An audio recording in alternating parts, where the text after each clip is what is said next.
hasn't really, because you've been running the AC, we haven't really been in like full swing of shirtless summer. And with your AC being on the fritz today, fortunately. Yeah. I mean, inside baseball for the podcast, we make a lot of shirtless summer jokes, but most of the time, you're not actually shirtless. But today might be an exception. Daniel, you take that curtain, close it right back up. As just, far as just anyone, like the front of your shirt. Now. As far as anyone's concerned, I'm shirtless right now. You might be, because it's summer. The AC here is not working very well. AC's not working. Mm-hmm. You know what that means. Whatever. It's gonna be a good day. Good podcasting day.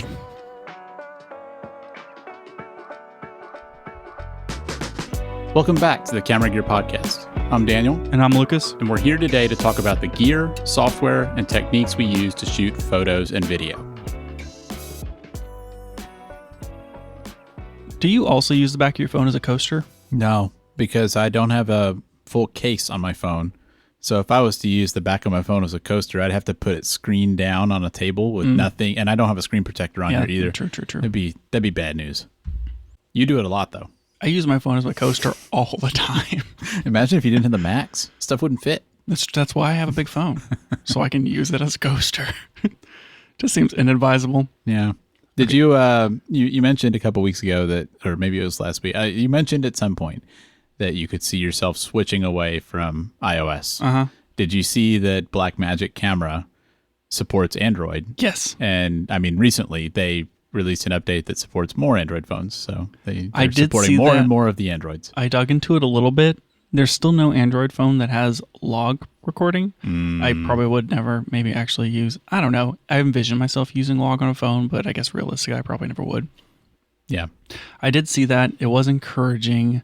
I still just don't know what I'm going to do. Because like I've had like Nexus phones and Pixel phones, and of like I think like 4 or 5 between myself and my wife of like that we've owned in whole.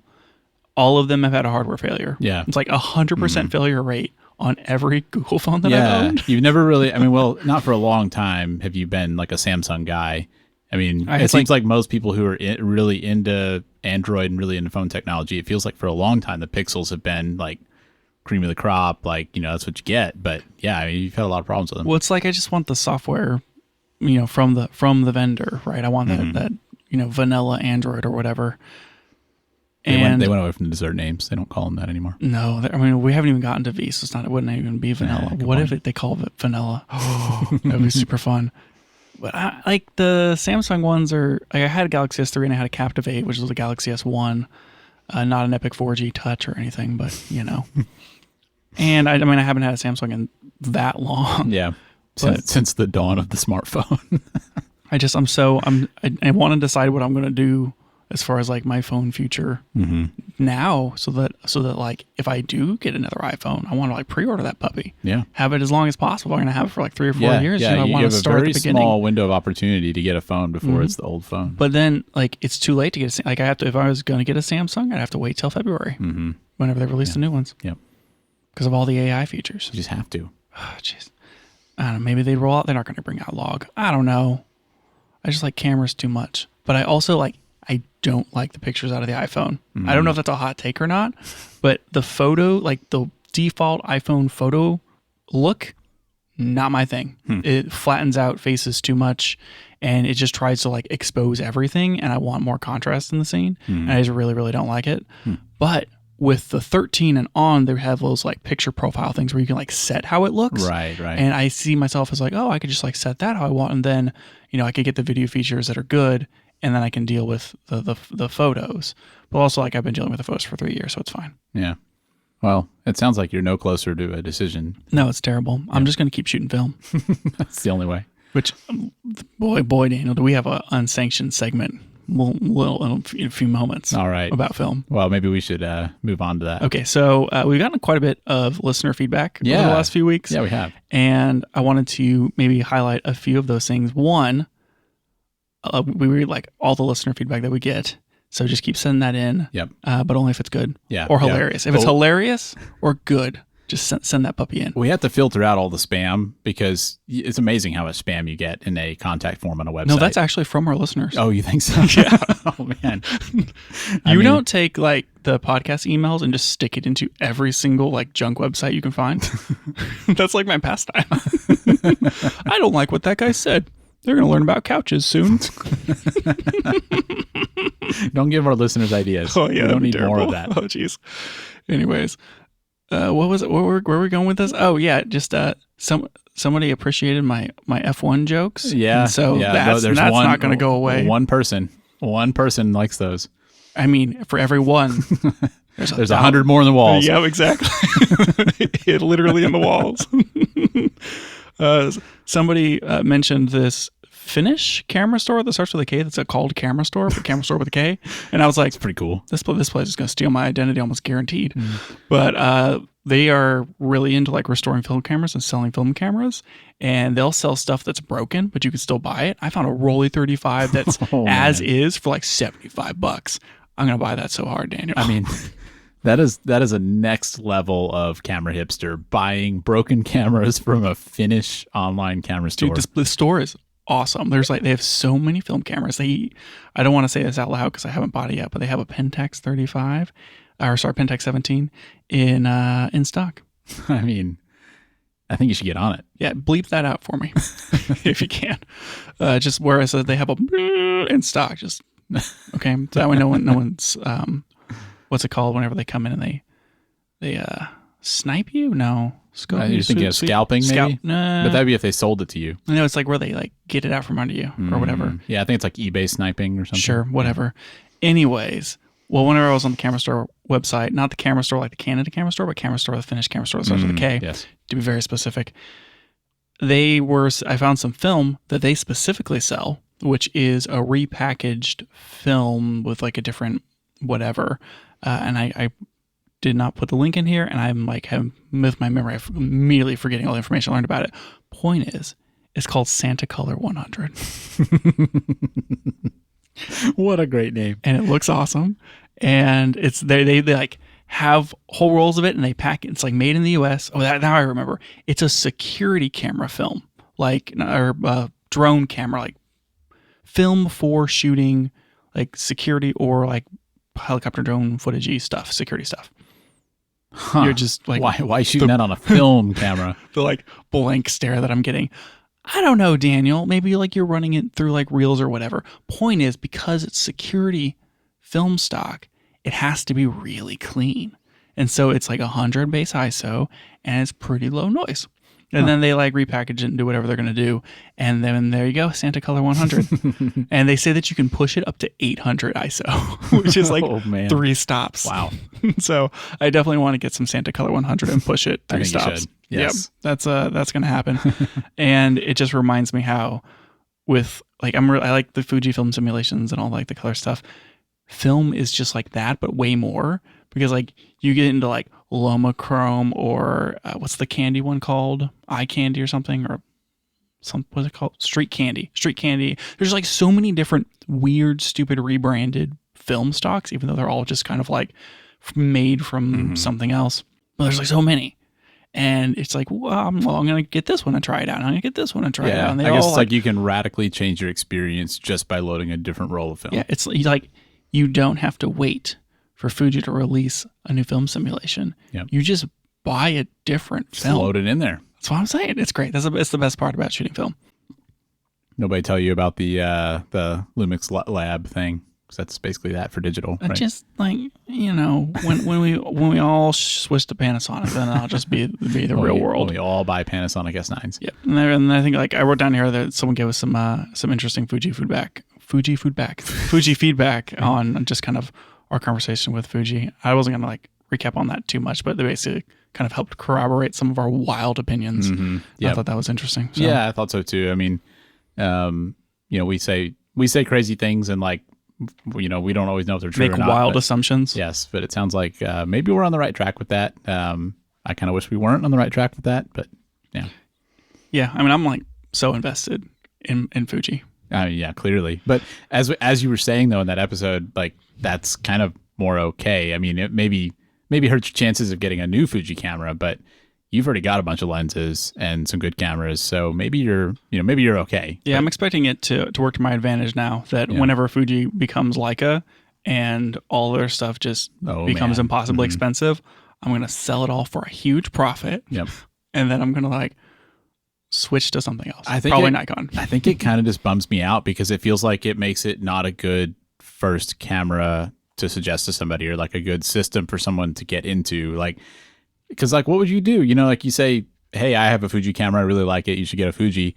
How do they act on that? Yeah, they can't buy one. And that's a shame. It sure is. I mean, that's the whole reason I bought an X-T3 was like, oh wow, the video specs are really good and it's a very complete system, and it feels like I get like more things out than a Sony A7 III for like $300 less. Yeah. And the only problem here is it's not full frame, but I'm coming from Micro Four Thirds, so I don't care. Mm-hmm. But like if you had been shopping and that's one of your options, but it's back ordered and who knows when you'll be able to get it. Oh yeah. Or you can get the Sony and you can just go to the store and buy it right now. Oh, I'd be a Sony bro right now. Yeah, I would have bought an A7 III and I'd just be on that Sony train talking about the FX3 and the FX30 and all this stuff all the time. Your life would have just been completely different. I can't even imagine. You probably would not be shooting film. Who knows? Who knows? Probably not. I can't imagine what this podcast would be if I was a Sony person.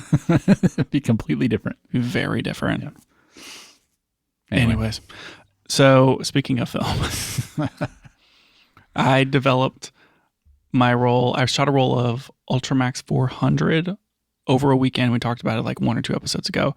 I developed it. And the important thing about this story is, because this is now we are now in the unsanctioned Lucas's Film Journey segment of this podcast. And my chemicals, I have developed 4 rolls in those chemicals, and I made those chemicals in March. And it is not March. It is July. You're stretching that like 4 months. Yeah, and if you read like the information and stuff on the chemicals, they're like, yeah, use them, and then like if you're going to use them again, maybe add 2 minutes per roll, or do a snip test. We don't guarantee these are going to work after a month. Like, tread lightly. They're maybe dragons or whatever. And people online are like, 3 months is probably about all you're going to get out of it. Maybe you can push it if you store it really well for 6 months. And man, we're on month 4. You're really living on the edge here. Which is that's one of the reasons why I haven't developed my film from Europe. Yep. Because it's like, I know that film is probably just like super jacked and it's not going to come out. Super jacked. Just because of all the x-rays, Daniel. Yeah, from those 15 times we went through airport security. And so it's like, I just don't want it to not come out and not know if it was the chemicals or the radiation. Yep. Yeah, you would never be able to live with yourself. Short story, I dropped those off at the camera store to get developed by professionals because I don't trust myself or my chemicals. Yep. But how did the stuff come out? Yeah, so what I did is I did a snip test, which is where like you take a snip of the film and you put one in the developer and one in the Blix, and then you just kind of like do the time that you're going to develop it for, and then you make sure that for the developer, because it's been exposed to light, it should turn totally black. And then if you took that exact same one, or even just a different undeveloped film thing, and you put it in the Blix, it should become transparent. This is like whenever you get like stain remover or something, and it says like test on a hidden area. Or, yeah, dude, it's like exactly the same thing. Yeah. So snip off the film, do the thing, and what would be really nice is if my film retrieval tool that I bought I can't do it. I can't, like, no matter how hard I try. I've watched so many YouTube videos. My wife has really good beginner luck, like incredible first time luck. It's unbelievable. If I ever took her out to play golf, she would get a hole in one immediately, and then she would shoot like a 160. But that first times, always perfect. Don't know why. It's a little ridiculous. And so I was like, maybe you do it. And then I was like, she was like, well, tell me. I'm like, I'm not going to tell you how. I'm not going to give you any instruction because I've already tainted the whole thing. Watch this YouTube video and see if you can do this thing. She couldn't even do it, which means it's broken. Yep. It's just literally impossible. Yeah. I don't. So what the film retrieval tool is to help you. So you can pull the tongue out, right? Like after you roll it back, it goes into the film canister. You want to be able to pull the edge out because I want to pull the tongue out, pull like just enough so I can get a snip and then do my snip test. Okay. Rather than doing what I had to do. Because if my developers were bad, or my developer was bad. It's always bad news when your developers are bad. Yeah, which you know it. Yeah, I mean, we've all seen what happens. Then it's like, I'm just going to have undeveloped film like already unrolled in a Patterson tank or something. Like, how do I can't give it to somebody. Then I just have to like store it in the Patterson tank and hope it doesn't get light bled and buy more chemicals and wait for that. It's just, it would have been ridiculous. That sounds like a disaster. But that's basically what I had to do. I had to like open up the canister in my little baggy thing and like unroll everything, take a blind snip and hope I didn't snip half the film off. And I was like, that feels about cut it in half. By feel, that seems like enough distance as far as the width of a camera that I didn't accidentally cut out the first frame. It's just a whole thing. And so like I did that and I rolled it up into the Patterson tank and I did the snip test. And after I did the test, I was like, ooh, this is not dark enough or whatever. Or it didn't like clear up enough in the Blix. Didn't crush those blacks.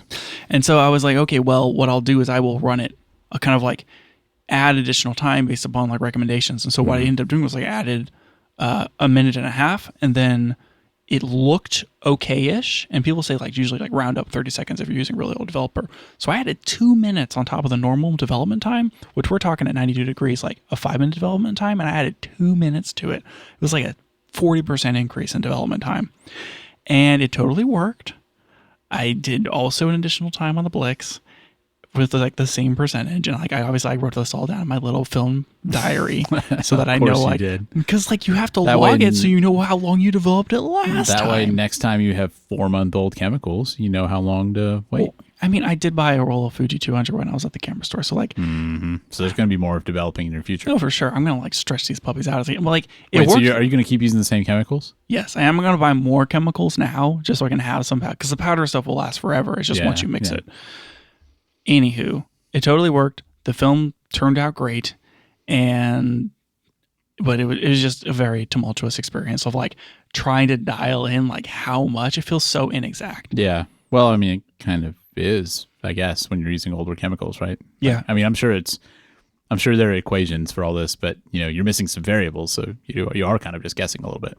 I just don't shoot enough film to like, I don't know. I probably just need to shoot more is the answer, because I want to get like the most out of developing. It would be nice to do like multiple rolls at a time. Yeah, with the whole timing aspect of it, it's like you do have to be shooting it on like the faster you're shooting the film, the less the cost of the chemicals is a factor. Right, because it's like $30 for the chemicals, and I don't want to do like one roll. Yeah. Because then it's like, why didn't I just take it to the store? Yeah, yeah. So, well, I guess you're going to start shooting more film then. I mean, that's why I need more camera. I need like... You need multiple cameras so you can shoot multiple rolls of film at the same time. And it's just, my experience with shooting film is like, when I shoot it, I go, this is good. I enjoy the shooting experience.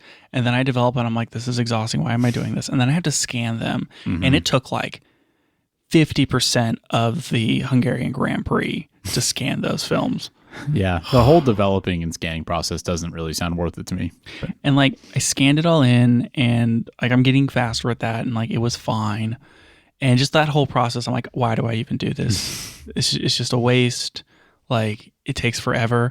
But then you look at the pictures, and boy, those vibes are strong, Daniel. I feel like one of the reasons you wanted to get into developing was so you could get a faster loop time. Like, you know, try stuff and, you know, can develop it and see the results quicker. Do you still feel like, because it feels like every time you shot film, it's been such a different situation in terms of like you're using a different film stock or a different camera or whatever.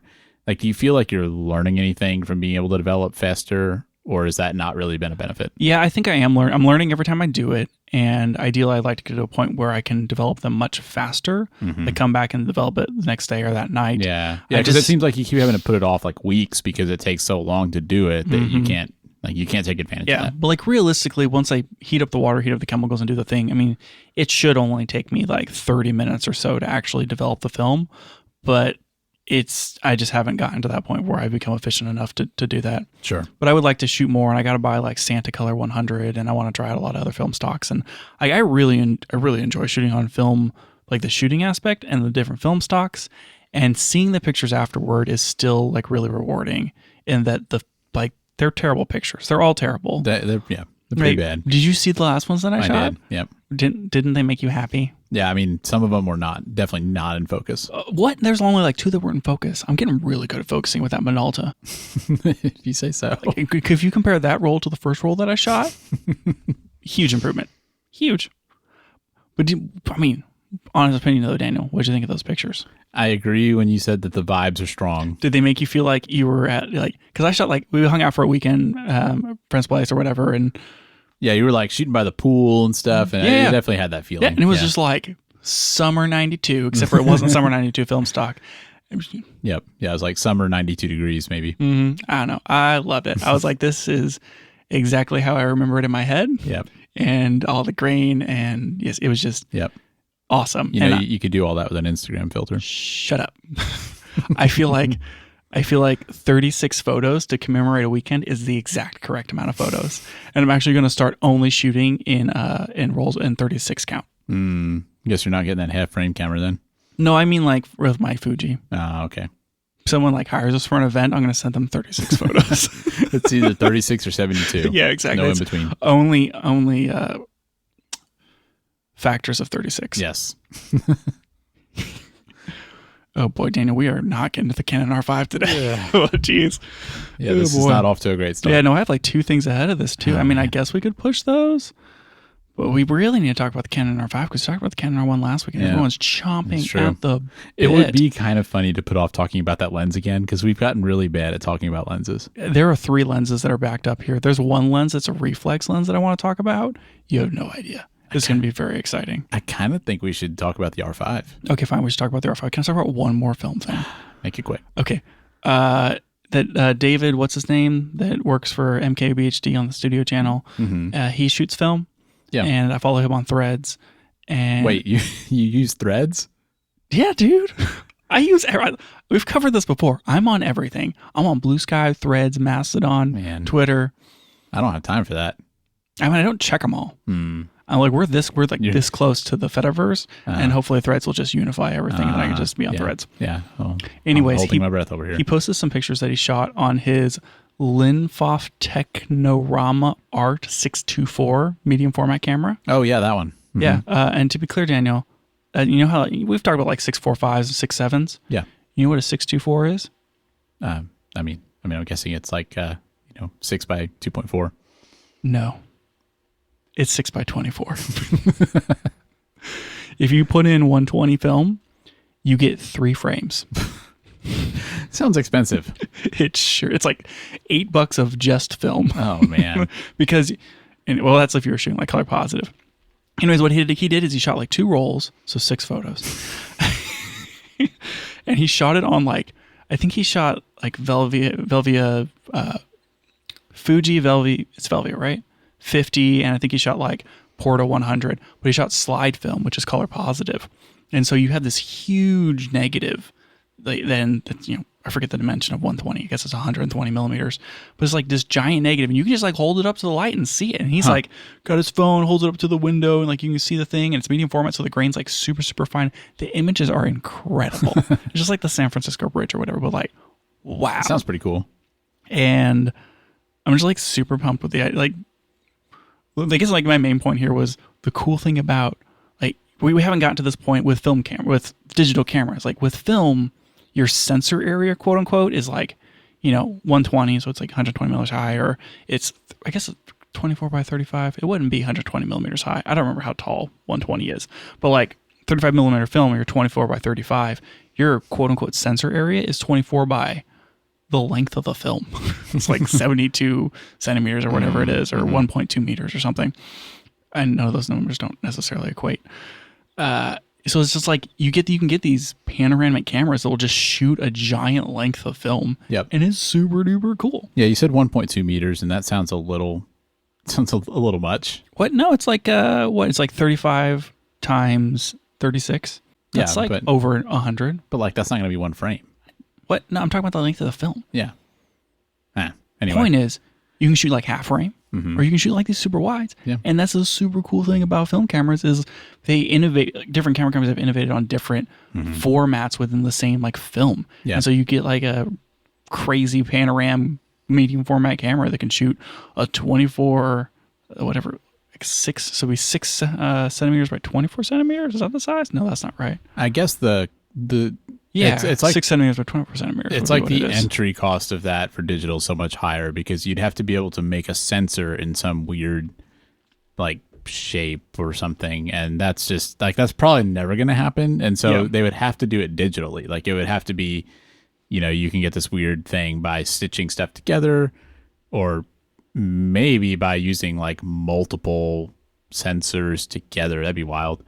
But it's just different. Like the way they would do that is different, and the economics are not the same as what they would be to do that on film. Yeah, 6 centimeters by 24 centimeters. I was right.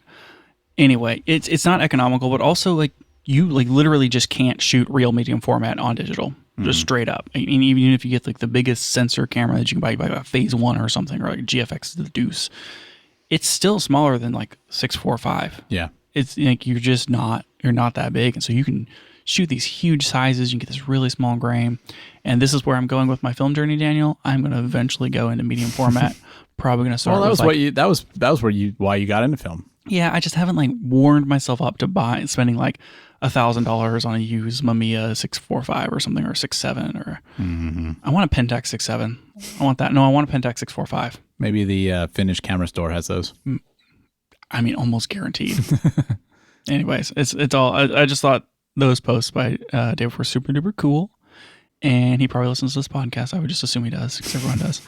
And good job, awesome, 10 out of 10. 10 out of 10. Okay, we're skipping over the Canon 35 1.4 L series hybrid lens. Yep, for another week. And we're going to spend the next, like half an hour or so on the Canon R5. I mean, anything could happen. Maybe we only have 5 minutes of content on the Canon R5. I mean, I'm guessing that's not the case. Who knows? We already talked about the R1. This is basically that, but with a bigger sensor. What else do you want to say? It's like 5 times more of the R1. Yeah, so that's been our show. Easy. And let's go ahead and play the outro. What do you know about this camera, Daniel? Well, I mean, the original R5, came out, I want to say like 2020 or something. And I thought that was pretty interesting at the time. I had an EOS R at the time. And so I had been curious to see what they'd come out with. Came out the R5 and the R6. And the R5 at that point for me was kind of, like this is the like pro version that's out of reach for me. Like not gonna want to spend the money on that, and I would have considered the R6, but it didn't really excite me. So long story short, I didn't get either of them. But I guess because of that, it's made me see the R5 as kind of like their, I think a lot of professionals use that camera, but definitely like for a non-professional, I would see the R5 as like the top of Canon's lineup because, there's a lot of people that are really into photography, but they're not going to spend $6,000 on a camera. And so that's kind of how I view that line. And now there's a Mark II of it. So I assume it's, kind of the same sort of deal. It does seem to me like the R5 is the top-end camera for most Canon shooters. Yeah.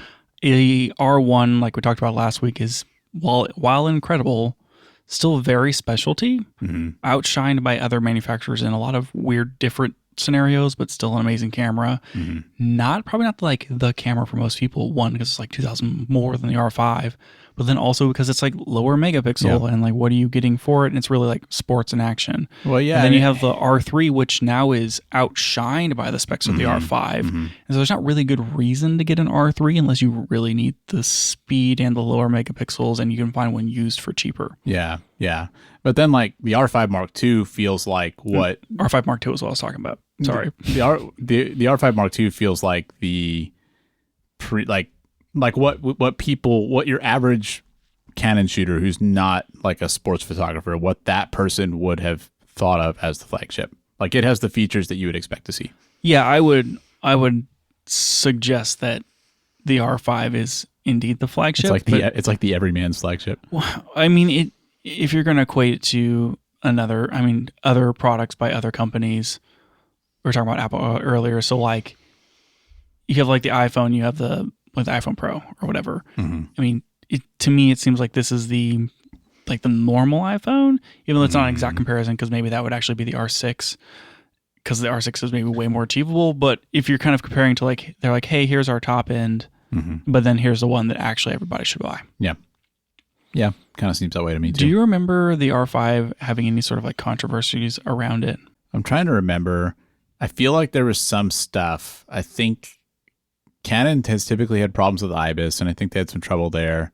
I don't remember if there was anything else. Did it have overheating problems maybe? Oh, like so bad. Yeah. Because they pushed it to 8K video, right? Like I think it could do 8K video, but it could do 8K video for like 3 seconds before it overheated.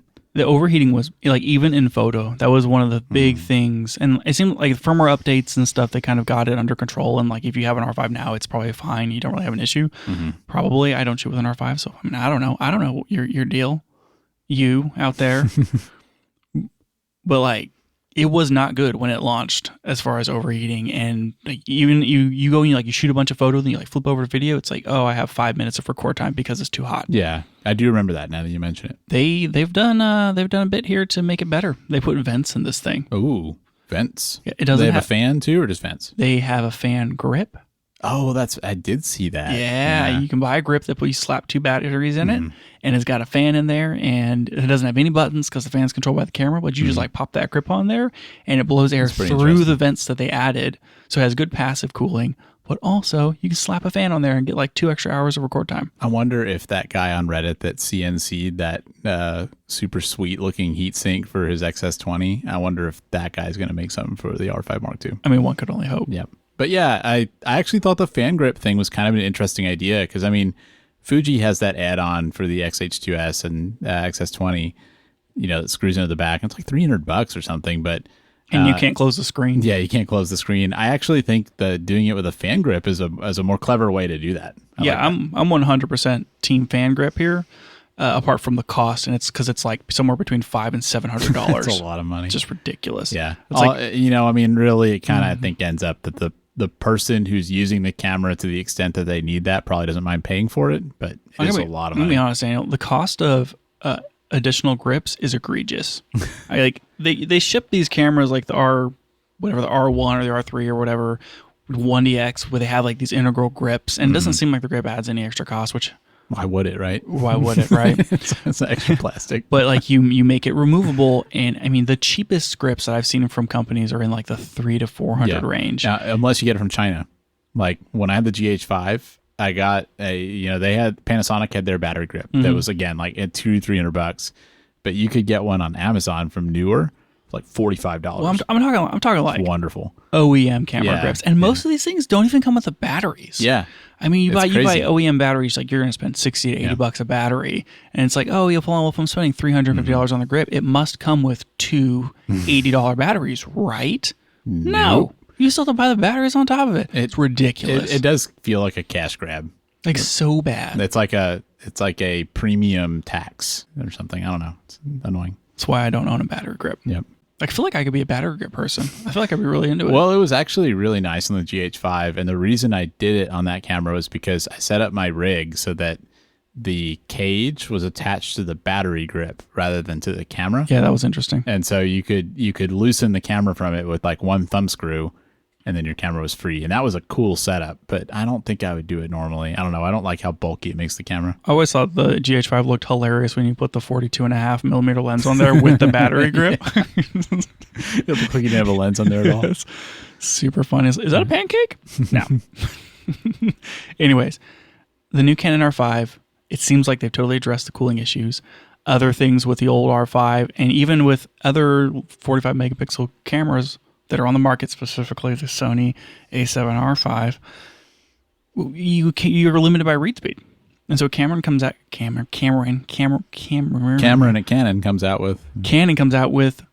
R5 Mark II, backside illuminated, stacked 45 megapixel sensor. Yeah. This thing reads fast like crazy. I mean, that's kind of what I was saying about, like, I feel like sensor-wise, this has the specs that people would have visualized for like the flagship. Yeah, definitely. It's got high resolution and it's got speed. I mean, it's what we've seen out of the Z8 and the Z9 from Nikon. Yeah. And we've just been waiting and expecting that from other manufacturers. I mean, Nikon came out with the Z9 and we're like, yeah, exactly. That's an A1. It's a top-of-the-end flagship. And then they came out with the camera of the year last year, which was the Nikon Z8. And they're like, this is essentially a competitor for the A7 R5 and the Canon R5. Yeah. And it's like, wow, this thing's way faster. It basically, all the limitations that you have whenever you go to a high megapixel sensor, it gets rid of them because you now have the speed. And this Canon's R5 Mark II is an answer directly to the Z8, and to me, it seems like that's the camera you're comparing this to. Yeah, I feel like the Sony A7 R5 isn't even in the conversation. Mm-hmm. Yeah, it's interesting how before, like when we were talking about the R1 last week, kind of the camera that was in my head was the A7 R5, and it's like, well, why would you get this R1 when you can get a much cheaper camera that has a much higher megapixel count, but then with the R5 Mark II, Canon basically, like you said, I mean, it feels like this outclasses that, to such a degree that like it does compete more against the Z8 and Z9. Mm-hmm. Yeah, and I mean, maybe one of the big reasons that you might not get an R5 is that comparing it to like the Z8 or the A7 R5, it's whatever, like $300 or $400 more expensive at launch. Mm-hmm. I mean, both the Z8 and the Sony are like $3,800 roughly. So what do you think about that? I mean, what was it, $4,200? Is that the price? I think Canon thinks too highly of themselves. Yeah. Like would it stop you from buying this camera? If I was in the market for a $4,000 camera, I don't think $200 either way would sway me. That's how I feel too. I would be deciding based upon lens ecosystem and where I'm coming from. So it does seem expensive, but yeah, I don't think it's enough of a price difference to actually sway people that are looking at these cameras. Yeah, definitely not. So just kind of running through some of the specs, we talked a lot about the R1 last week, and the Canon R5 inherits. Except that they came out at the same time, so that's weird. Oh yeah, well, that's true. It wouldn't inherit. It's like being the same age as your dad. Just can't happen. Not your daddy's camera. Most of the things, right? You have the advantage of a mechanical shutter, which to me is an advantage over the Z8, because sometimes you just need a mechanical shutter to cut that light. It's nice to have the option. Yep. It has a really fast reading stack sensor, backside illuminated, mentioned 45 megapixels. Canon is saying that it's almost as fast as an EOS R3. Some outlets have said that the read speed is in the ballpark of 8 milliseconds. The R3 was like a 9.5 millisecond rolling shutter. So we don't know exactly where this thing is landing. It's probably going to be somewhere between 8 and 14 milliseconds. I think it's going to be essentially comparable to a Z8. Yeah, which is pretty impressive. That's good. It's very good. The sensor can go up to like a 512,000 ISO. One of the big improvements with these new sensors that are coming out of Canon is they've really cleaned up the ISO performance on them. Like if you shot video and stuff on like an R5, the shadow noise performance could get a little mucky, whereas the shadows coming out of this camera is just a lot more clean. And speaking of video, like interestingly enough, this feels like the video camera of the two. Like if we're talking about the R1 and the R5, even though this is the higher megapixel, this feels like the video camera. It is weird when you mention the megapixel thing, but I totally agree with that. And like looking at all the features, I know that so one of the cool things about the R5C was that when you flip that switch to go into video mode, like, yeah, it had a really annoying boot time to flip over and the battery life super duper sucked, but you basically got full Canon cinema operating system. Yeah. Whereas with the R5 Mark II, it's just the photo thing with more video menus. They pulled some of the video menus out of their cinema lineup. They added things like false color and waveform, but it's not like the full video features. Like you still have to deal with things like your audio levels disappearing whenever you start recording and that sort of thing. I don't like it, but since they didn't call it an R5C Mark II, I'll cut them a little slack on that. Yeah, like they didn't release it with a video version. Yeah. But the video specs in this thing with like, and we can get into that too, but like the internal RAW and all the different features, the fact that it isn't overheating, I think that this is a better, newer camera for a lot of things than the R5C. Interesting. And so it almost seems to me like the R5 Mark II is a replacement for both the R5 and the R5C. Yeah, and I mean, maybe longer term, maybe there will be an R5 Mark II-C, that further builds on this. But yeah, that does seem like how it is now. I am interested to see where Canon goes with the C70 and the R5C line. Yeah, There's been talk of them making like a C50 and basically upgrading the C70 and then dropping the C70 specs down to a C50. Yeah. But seeing them reuse that dual gain, ISO technology would be really cool because the dynamic range and the speed you get out of that is really good. Yeah. Well, and it's just, I mean, the C70 is a really popular camera. I don't know how popular the R5C has been, but it feels like a crowded thing that they have both of those. And it feels like the R5C is compromised in a lot of ways that the C70 isn't. And so I would rather see them do like a C50 instead of like trying to slap cinema features onto the R5 body. Yeah, I definitely agree. And I think the R5 II makes up enough ground. Like looking through the video specs here, it has a bunch of different codecs. They got rid of the way that they designated like all eye and not all eye codecs. And basically there's some, like if you're shooting in some HEVC, like high quality formats, you're going to get all intra. But if you shoot maybe like an AVS, which is like H.265, you can get into a long GOP format. And it kind of tells you which one. But we talked a lot about the video stuff on the EOS R1 last week, and a lot of it is coming down here where you're getting the AVS and HEVC options, you're getting raw internal, you're getting C-Log 2. Yeah. And it has this one, where the R5 Mark II has oversampling options, whereas the R1 did not because it's a higher megapixel. Right, but you have tons of stuff here. So just to kind of run through a few of it, even though I've just been talking for 10 minutes now, you can shoot 8K 60. You can shoot 8K 60 in raw light. You can shoot 8K 30 in raw standard. So like different data rate profiles there. You can shoot like 4K 120 in HEVC 10-bit 422. You can shoot 4K 60 raw. And so like you have all of these cool, really high data rate internal codecs. Yeah. And then everything in between, right? So like I'm talking like the top end. Obviously you can shoot like 4K 24 and 4K 30 and all this sort of thing. There's some like weird caveats with it in that they are offering 4K raw out of this camera. And it's like how are you doing that out of an 8K sensor? Yeah. And it's like, it's full width. So they're clearly like line skipping or something. Yeah, they gotta be doing something in there. So like you have this weird option for like a line skipped 4K raw, but they're using that to offer oversampled for both 1080p and 4K. So like you can shoot in like just regular 4K on the camera in like a standard quality, or you can shoot in what they call fine mode. And fine modes are, or those are their oversamples. And so you can say, I want to shoot in 4K fine, which is oversampled from 8K up to like 60 frames per second, which is crazy. Like full width oversampled 4K up to 60 FPS. Like watch out. Pretty impressive. Or you can even shoot 1080p oversample. What that's going to do is going to take the 4K raw that's line skipped and then oversample line skipped 4K down to 2K, which is 1080p, which is a little weird, but at least you can do it, I guess. I don't know who's going to shoot in that. Yeah. The options there. It's great that you have all these choices, and it feels like they didn't really hold back on stuff. I mean, yeah, you get really high resolution, high frame rate, like it seems like a good set of video specs for sure. It doesn't seem compromised to me.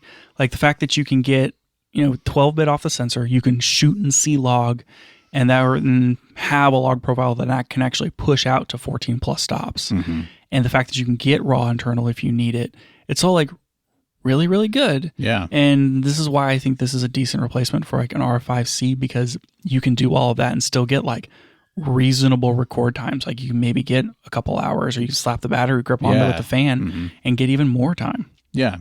Yeah. There was one other thing that I wanted to note here. It has 24-bit audio up to 4 channels.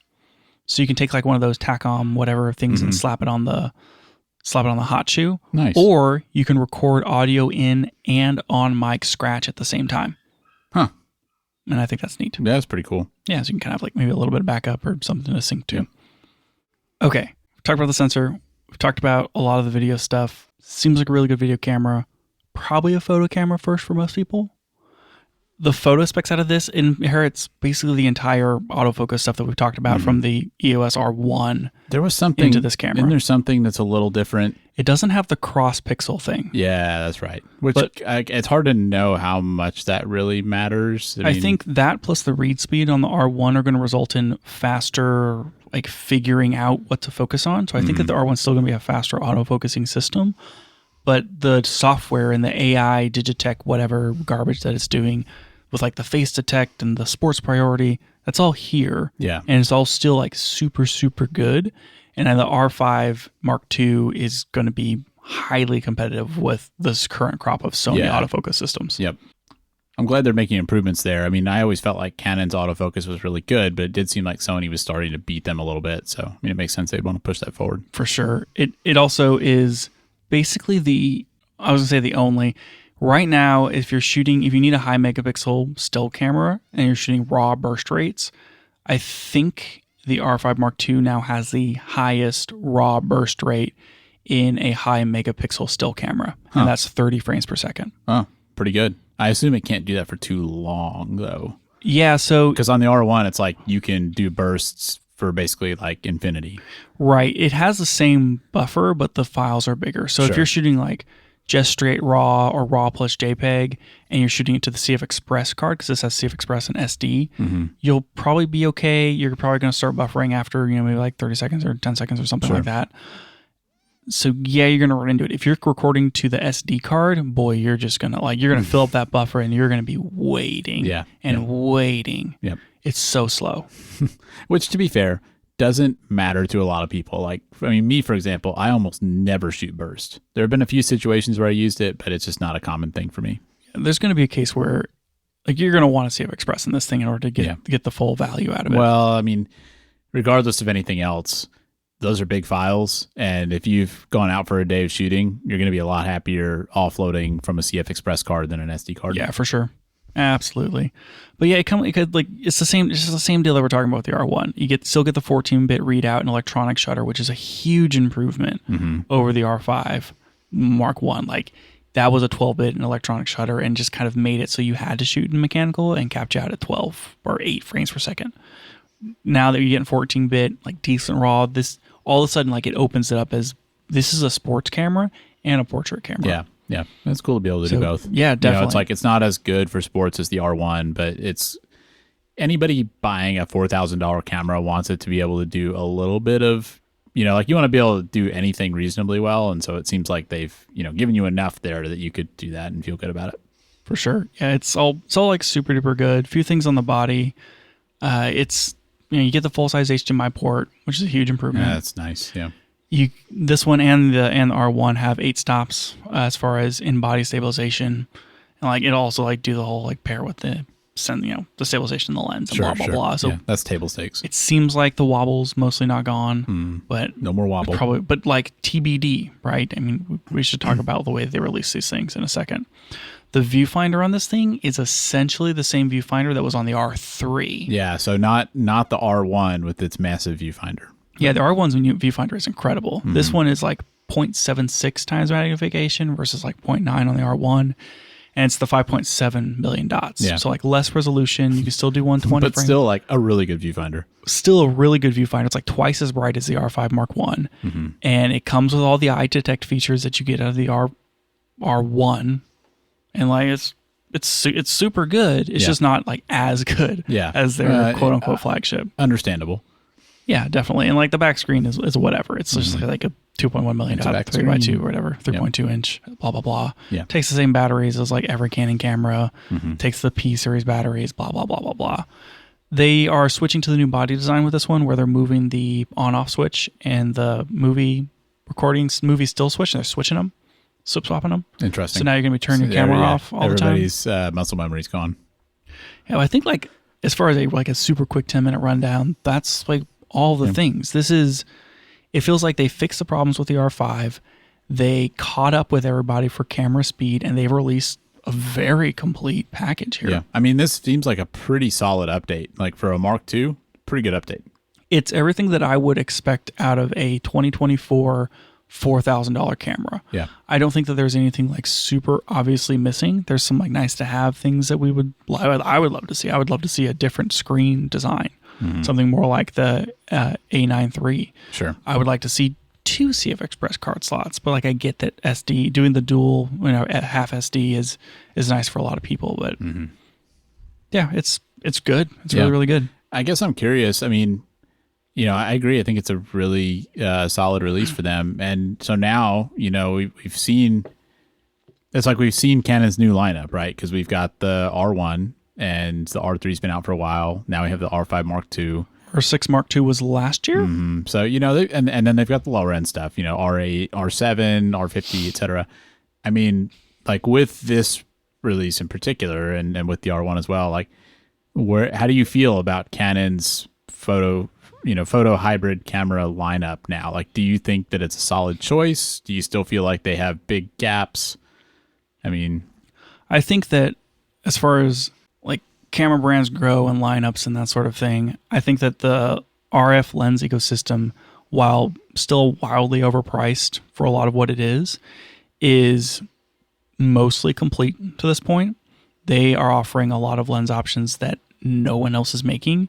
There was an interview recently where they said they're like, we want to make lenses that no one's ever made. Yeah, I saw that. Which is like super duper cool. Mm-hmm. Like where else can you get a 24 to 120 2.8 or like an f2 28 to 70?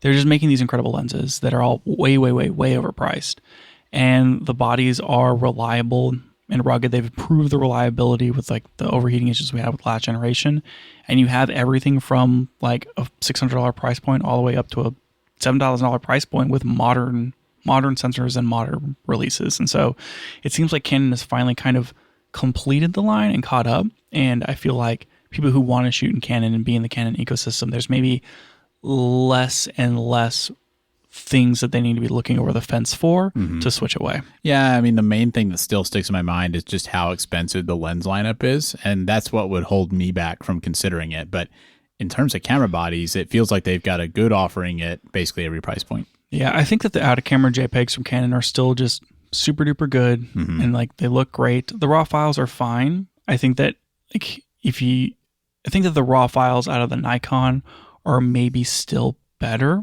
I think that if you kind of talk to photographers who shoot across multiple systems, they'll tell you that the Nikon files are like just really incredible as far as RAWs go.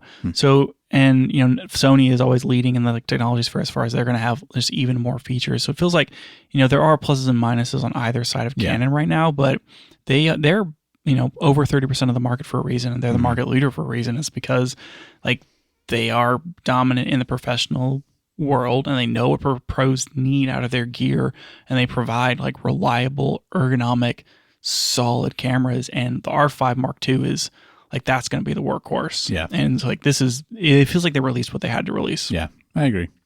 So I got a few things for you here. I already asked, does this replace the R5C? We kind of talked a little bit about that, but do you think they're going to do an R5C? Mark II? Honestly, probably not. I think that was kind of a stopgap. I think the C50 rumors maybe have a little bit more, that seems a little more believable to me. So we didn't talk about the other two grips. There's also an Ethernet grip and a standard grip. Do you think that the fan grip was the right choice to help address some of those overcooling Well, we things? talked about that a little bit at the beginning. I think so. I think it's a clever way to do it. I do think it's probably overpriced. I don't know. You said 500 to 700. I don't know where that falls in that range. Doesn't really matter. It's a lot of money either way. It kind of frustrates me that they can't just put all this into one thing. Like, can they really not put an Ethernet port and batteries in the same grip? Like, it feels like a cash grab that they have all these different choices. But you want one super grip? Yeah, I want a mega grip. Oh yeah. But I don't know. I mean, I think it's a pretty clever way to do it. I like it better than Fuji's solution of having a little fan that you screw on the back. Definitely agree with that. Okay. This is $4,300. Z8 is $4,000 not on sale, but it's basically always on sale now. Unlike Fuji cameras, at like $3,800. I've seen it as low as $3,200. If it was $3,200 versus $4,200, like buy the Z8 all day. But whenever it's like $400 difference, like if you're coming into this new for who knows why, like why are you buying a $4,000 camera if you've never bought a camera before and you don't have any investment into lens ecosystems? But either way, you're selling all your Fuji, you're going full frame, YOLO, and you're not buying Panasonic for some reason. Don't know why. You really need 45 megapixels. Like which way do you go here? I mean, did the R5 Mark II knock the Z8 out of the water, or is there a reason to buy Z8 over this? Yeah, I mean, I don't have the specs of the Z8 in front of me, so it's hard to compare them. You may know better than me, like spec for spec, which one's better, but it really feels to me like it would come more down to lenses than anything. And I just think about how expensive those Canon lenses are, and I feel like the total cost of ownership, if you're like brand new and I'm going to I'm going to buy in with my $4,000 camera and 2 lenses, it's way more expensive to go Canon than Nikon. For sure. Absolutely more expensive. And like, I think that Nikon has some really interesting zoom options that you just don't get with Canon. Well, and also like they've got the other line that's like smaller and lightweight. Yeah, that's a pretty meaningful thing. Yeah, exactly. Like they have 2 different sets of Trinity of zooms. They have a lot of long stuff. They got the Plun and the Noct. I mean, Canon doesn't have any named lenses. The Z8, I think, is a little faster. I think the R5 Mark II is going to have better autofocus for most things. I think that's probably true. I think the Z8 is going to have better RAW files. I think the video specs are essentially comparable. I think NRAW is maybe a little better than Canon RAW Lite or whatever, but that's just me shooting from the hip. I have no idea. I've never graded either of those RAW footages. Probably splitting hairs, honestly. Oh, for sure. Not that different. Yeah, I think that. The R5 definitely has a higher burst rate. You get 30 versus 20 that's quite in a bit. RAW, and the R5 is going to have a better EVF. So like, there are a lot of things that the R5 Mark II here is bringing to the table. Maybe it that does Z8 justify being a little more expensive, but I just think when you factor lenses in, it's a lot more expensive. Yeah, I mean, for me, like if I was picking between the two, being that I'm on Team Tilty Screen, I'd have to pick the Z8. Well, you'd also be able to share lenses with your dad. Yeah, exactly. That man, he'd be so jealous. Yeah. But then I would look through like his viewfinder or something, then I would be jealous. Yeah. I feel like I would probably go Z8, but that's just me because I'm now a Nikon fanboy. Yeah. I think I'd probably go the other way, but the reason I would go the other way would actually be because of Canon's cinema line. Because I could see myself getting RF lenses and then getting a C70 or that's a really whatever. Good point. And so, but that'd be more of like, if you want to grow into video, with the same lenses. I really like what Canon's doing here. I feel like they still kind of like software lock some weird things out, which would frustrate me. I mean, it's a lot of like the things turning off in the video record modes, or I mean, fortunately the new waveform doesn't go away, but like you lose your histogram or whatever, and just some of the stuff is maybe a little simplified, or like if you're looking at burst modes, you can't set it to like 28 frames per second. You can get like 30 or 25 or 20 or 10 or something like that. And just there's a lot of where they simplify to make things make more sense. It feels very Apple-y in that way, where it's like this is the Canon experience and you're going to have the Canon experience regardless. Right. Instead of it's like, you're going to get a Sony camera and then you have to set up all your picture profiles. Like there's a billion different settings, like whatever layers down. That reminds me, we didn't talk about, they have those RAW profiles in this thing, but supposedly you can like adjust the RAW profile. And I don't know exactly what that means, but you can kind of like change the way that those curves look. Oh, is that like that? Like we had a listener that contacted us and told us about like basically being able to apply picture profiles to Canon cameras. Is that the same thing? I don't know if that's the same thing. Okay. I'm going to go with no, probably not. Okay. But even still. It's like, what does it mean to have a RAW profile? Because it isn't RAW, it's RAW. Yeah, we'll figure that out and we'll get into it later. But to me, it's like, this is an amazing camera release. And if you want to have like the Canon experience and live in the Canon world, like R5 Mark II all day. I think you're right about that. I think that it's an ecosystem. It's a little bit of a walled garden. It does feel very Apple-like, but some people really like the way Canon does things. And if you like the way Canon does things, this is a great camera. Yeah, I do think there's a lot of things where you'll be able to compromise yourself into an R5. Like if you need the fastest burst rates, you're going to buy an A9 Mark III. Yeah, but if that's not a high enough megapixel, this or a Z8 is going to be the next best thing. Yeah. And I mean, this is way cheaper than a Z9. So it's like this or a Z8. And I think that there's a lot of good things about this camera. I think the A7R5 is really cool with all the AI focusing and that sort of stuff, but it's slower than an R5 Mark II now and makes it kind of an interesting comparison. So, and that one's still $3,800. Are you familiar with like how they went about releasing this thing? No, I guess not. So what they did to announce it is they brought a bunch of people out to Phoenix, Arizona, and they let them shoot with the camera for a day, but it was like 100 billion degrees outside.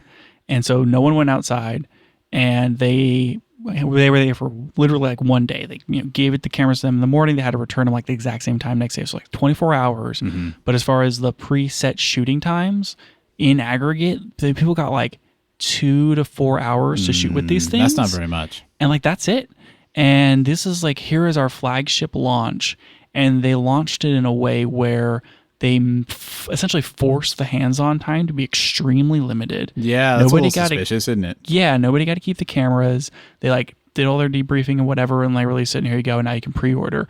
And obviously, like, nothing was finished because like they're all on pre-release firmware. Yeah. Most of the cameras were on different pre-release firmware. So some people like were having different experiences than other people because they weren't exactly the same camera. That's weird. And it's like, the R1 feels like it was rushed out. Yeah. Because they had to release it for the Olympics. Yeah. The R5 feels less rushed out than the R1. I still maintain that the R1 is still not the R1 that they wanted to make. Uh-huh.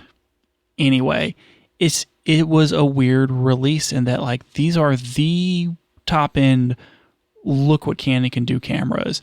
And it feels like they had this weird haphazard, limited, controlled and haphazard are the same thing, very limited controlled launch. And it makes me wonder, like, what are we going to get when these things actually release? Yeah. And is there something they were trying? Were they worried that something wasn't going to work or that people weren't going to like them? Mm-hmm. Like, why?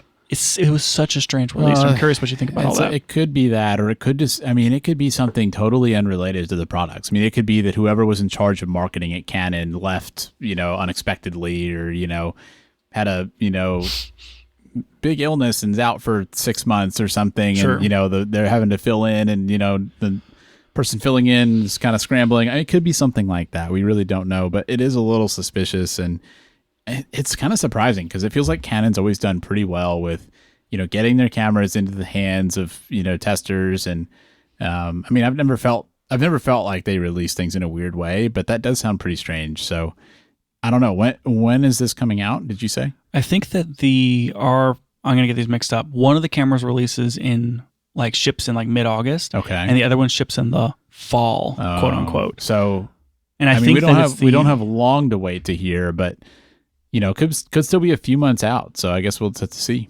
R5 II release date. I should have looked up ship date. Yeah. Oh, well. I don't know.